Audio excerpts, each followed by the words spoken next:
Korosi pada jembatan girder beton prategang di bawah beban lalu lintas analisis fragilitas. Jaringan transportasi di Italia dan Eropa banyak jembatan yang dibangun sejak tahun 1960-an, yang umumnya menggunakan girder beton dengan tendon baja pasca tarik. Salah satu permasalahan utama yang dihadapi jembatan-jembatan ini adalah korosi pada tendon baja prategang. Korosi ini sangat berbahaya karena dapat mengurangi kapasitas struktural jembatan secara signifikan dan seringkali sulit dideteksi hanya dengan inspeksi visual saja, sehingga memerlukan pengujian lanjutan yang mahal. Oleh karena itu, diperlukan metode untuk memprioritaskan inspeksi lanjutan dan potensi perbaikan berdasarkan tingkat resiko yang ditimbulkan oleh korosi. Saya akan menjelaskan mengenai permasalahan yang terjadi dan proses terjadinya korosi. Permasalahan utama yang diangkat dalam penelitian ini adalah dampak korosi pada tendon baja prategang terhadap keandalan dan keamanan jembatan girder beton prategang yang sudah ada. Korosi yang terjadi secara tersembunyi di dalam beton dapat menyebabkan penurunan kekuatan material baja, sehingga kehilangan gaya prategang, dan pada akhirnya mengurangi kapasitas menahan beban lalu lintas. Sulitnya mendeteksi korosi secara dini menjadi tantangan tersendiri, yang mendorong perlunya pengembangan prosedur untuk mengidentifikasi jembatan-jembatan yang paling berisiko dan memerlukan tindakan lebih lanjut. Penelitian ini bertujuan untuk mengatasi permasalahan ini dengan mengusulkan sebuah kerangka kerja untuk meningkatkan probabilistik yang lebih efisien. Untuk proses terjadinya korosi, proses korosi pada proses korosi pada tendon baja prategang merupakan fenomena elektrokimia yang kompleks. Awalnya, agen-agen korosif seperti ion klorida dari garam deicing atau lingkungan laut, air, dan oksigen menembus lapisan pelindung beton dan mencapai permukaan baja. Retakan pada beton dapat dipercepat setelah inisiasi terbentuk sel korosi dengan area anodik, tempat terjadinya oksidasi besi, dan area katodik, tempat terjadinya reduksi oksigen. Aliran elektron antara kedua area ini menghasilkan produk korosi berupa oksida dan hidroksida besi atau karat. Produk korosi ini memiliki volume lebih besar dari baja aslinya, sehingga dapat menimbulkan tekanan internal pada beton, menyebabkan retakan dan spaling. Seiring waktu, korosi akan mengurangi luas penampang efektif baja yang secara langsung menurunkan kekuatan tarik dan kapasitas prategang tendon. Faktor utama penyebab korosi. Terdapat beberapa faktor utama yang berkontribusi terhadap terjadinya dan perkembangan korosi pada tendon baja prategang. Pertama, penetrasi ion klorida dari penggunaan garam deicing atau lingkungan laut sangat agresif dalam merusak lapisan pasif baja.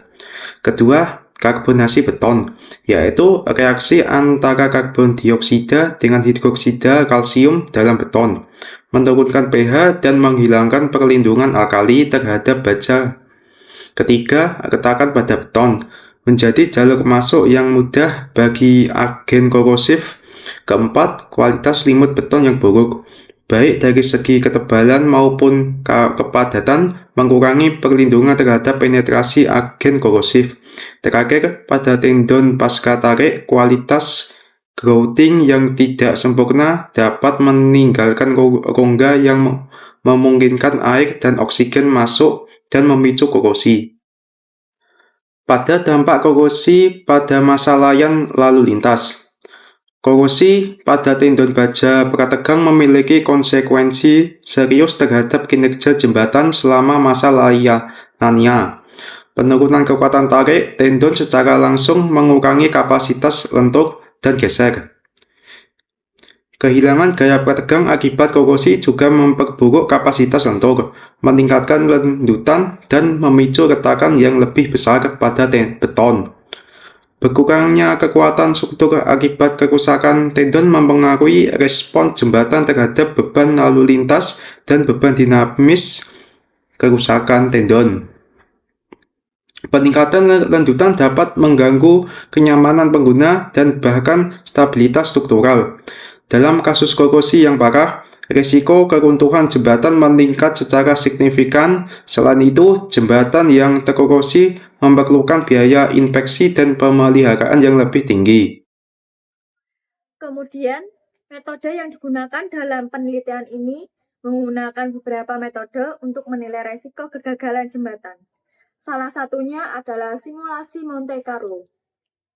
Metode Monte Carlo adalah teknik komputasi probabilistik yang mengandalkan simulasi berulang kali menggunakan sampel acak dari distribusi probabilitas variabel yang tidak pasti.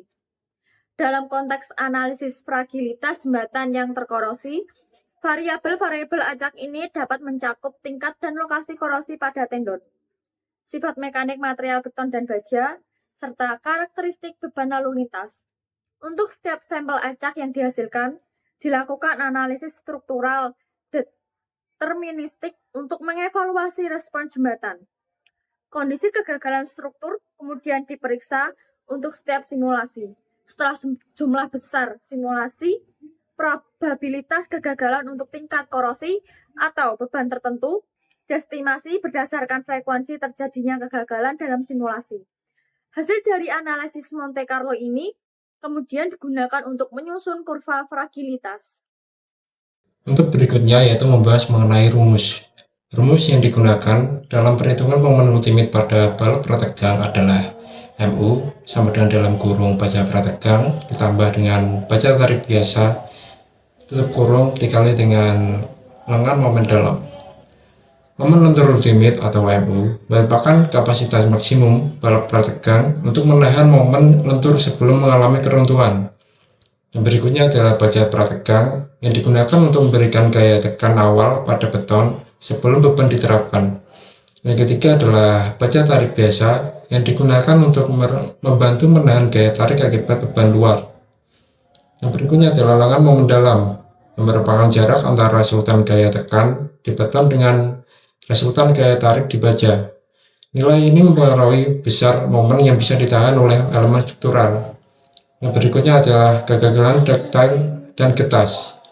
Kegagalan ductile terjadi saat baja mengalami luluh sebelum beton hancur, sehingga struktur bisa menunjukkan tanda-tanda sebelum runtuh.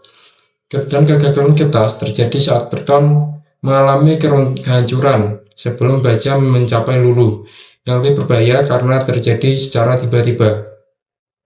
Untuk berikutnya yaitu membahas mengenai identifikasi variabel dari rumus yang digunakan. Pada variabel AP yang merupakan luas penampang baja prategang, dampaknya adalah jika berkurang akibat korosi, maka kapasitas akan lentur menurun. Dan selanjutnya adalah FP, 0 yang merupakan tegangan awal pada baja prategang. Dampaknya adalah jika tegangan berkurang, misalnya karena relaksasi, maka kapasitas akan menurun. Dan berikutnya adalah AS dengan S kecil yang merupakan luas baja tarik konvensional. Dampaknya adalah jika bertambah, dapat meningkatkan kapasitas lentur. Dan berikutnya adalah FY yang merupakan tegangan luluh baja tarik. Dampaknya adalah jika lebih tinggi, kapasitas lentur lebih besar. Dan selanjutnya adalah Z kecil yang merupakan lengan momen dalam. Dampaknya adalah jika lebih panjang, kapasitas lentur akan meningkat. Selanjutnya, hasil dan pembahasan. Gambar di samping merupakan contoh hasil dari kurva fragilitas yang diperoleh dalam penelitian tersebut secara mendasar yang menunjukkan adanya hubungan yang kuat antara tingkat korosi, besarnya beban lalu lintas, dan probabilitas kegagalan struktural jembatan. Kurva-kurva ini secara spesifik mengindikasikan bahwa dengan adanya peningkatan korosi pada tendon baja prategang, jembatan menjadi lebih rentan terhadap beban lalu lintas, yang ditunjukkan oleh meningkatnya kemungkinan terjadinya kegagalan pada tingkat beban yang lebih rendah. Dengan kata lain, korosi secara efektif menurunkan kapasitas jembatan untuk menahan beban, dan kurva fragilitas ini memvisualisasikan penurunan kapasitas tersebut dalam bentuk probabilitas kegagalan.